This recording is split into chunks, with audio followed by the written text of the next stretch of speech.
Yo, G-Pro Music. Ito ang huling mensahe. Ano ang dahilan ng pagkalayo mo sa aking tabi?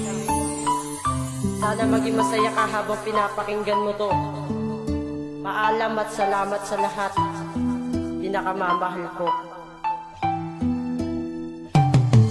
Nang iniwan mo ako, labis akong nanahirapan at tinatanong sarili, bakit mo ako iniwan ng ganun lang kadali? Ano ba ang kasalanan na aking nagawa? Bakit mo tinalikuran ang mga pangako natin, sumpaan sa may taas na tayo'y magmamahalan, ngunit bakit nagwakas ang ating relasyon na humantong sa hiwalayan? Mahal naman kita, bakit mo pinabayaan? Binuwag ang relasyon na ating tinatag, ngunit dahil sa paninira ay bila itong nawasak. Di na ba mababalik masasayang pinagsamahan na ating binuo at ating ipinagsaluhan? Kung meron pang ang pag-asa ay hindi nasasayangin ang pagkakataon na matupad aking hangarin, na ikaw ay makapiling makasama kong muli. Ngunit bakit nilisan mo ako na ganun nakadali? Bakit iniwan mo ang puso ko na nagmahal ng totoo sa'yo? Sana ay masaya ka na sa piling niya. Aking sinta, sa'yo'y paalam na. Hindi ko lubos maisip lahat, bakit pinaglayo at binaliwala mo ang pinakaiingat ang relasyon na ngayon ay di ko magawang makapa at di maikubli sa aking pag-iisa, na hanggang ngayon ay di ko mamatanggap na wala na ang pinakamamahal ko. Kahit ibalik ang mga naganap ay di nakuha asa muli mapunod na hinga sa iba ka na nakatoo. Kahit ang 2 taon na dumaan ay di ko magawa-gawang maibao. Nalimot ang lahat kahit na masakit ang ipinadama ay tuloy pa rin ang aking pagmamahal na di ko maalis. Sa isip ko na alaala na lang ang binabalikan sa tuwing malungkot ay pinapasaya na lang ang sandali or sa panahon kahit ang totoo ay hirap na hirap ito maamali sa pagiging bulag at pagiging tanga sa pag-ibig mo na ako'y naging hangad upang maisagay sa pagkakabaon. Kahit na alam ko na di magtatagal, kaya salamat na lamang sa iyo na dahil sa ganun naturuan mo ako sumapaglaro kung paano magpahal sa babae na panakiputas ka lang. Kaya ngayon ay hanggang dito na lang luwang pumapatak ng labis, kasabay ng emosyong nasawi. Paalam na mahal kong labis, mag-iingat ka. Iniwan mo ang puso ko na nagmahal ng totoo sa'yo.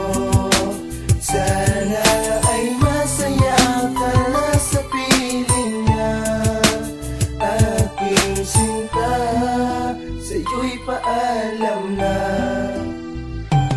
Hanggang dito na lang siguro at di na magtatagal, pagkahangal na ibigay ang buo kong pagmamahal. Nagtiwala at umasa na tayo ang magsasama, ngunit ang natamasa ay puro lang pagpapaasa. Napaniwala mo ako sa matamis mong salita, ginawa ko ang lahat, pero bakit ang ina sa dinami-dami ng lalaking lolokohin mo babae? Bakit ako ang napili mo? Sige hindi bale, salamat ng marami sa sakit na hatid mo. Naging aral na sa akin at ngayoy batid ko na di ikaw ang babaeng sa akin ay itinadhana. Paalam na sa'yo at lalong hindi mo na sana maranasan ng mga bagay na iniwan mo sa akin. Pipilitin kong kalimutan anumang namagitan sa atin. Gaano mang kahirap burahin ang alaala, di na kayang ibalik pag ang tiwala ang nasira. Bakit iniwan mo ang puso ko na nagmahal ng totoo sa'yo? Sana ay masaya ka na sa piling niya. Aking sinta, sa'yo'y paalam na. Yo, bakit iniwan mo? Ano ba ang mali na aking nagawa at pagkakasala? Di ba sa patang mga dilaan? Iniwan mo, pinalambahan mga pangako natin dalawa na tanging Diyos lang ang nakakaalam. At namawala ka sa akin tabi, bigla sumama aking pakiramdam. Di na makatayo sa aking pagkadapa at di na magawang ihilo magsugat sa puso ko, maski bibig ko ay nakatiko. Labis din ang daman yung pagkawala. Laging tanong ko bakit ka nawala, laging nag-iisip kapag nag-iisa. Laging dalagin sana bumalik ka, upang matakpan ang mga kalungkutan, tatanggapin ang mga sakit. Basta bumalik ka lang, mahal pa kita kahit na masakit. Na ang mahal mo'y iba na at di ka na mapapasakin. Kung ayaw ko lang ibalik mga nakaraan natin, di sasayangin ang isang pagkakataon na mayakap ka't mapag-ugnay. Mga sumpaan at pangako ngunit di mapalagay, kasi wala ka na sa akin, di na magkakabalikan. Ang mahalin mo ako ay malabo ng asahan. Paalam. Iniwan mo ang puso ko na nagmahal ng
sa aking dila. Dahil sa aking kasalanan, puso ko'y namumulila. Iniwan mo ang puso ko na nagmahal lang totoo sa'yo. Sana ay masaya ka na sa piling niya. Aking sinta, sa'yo'y paalam na.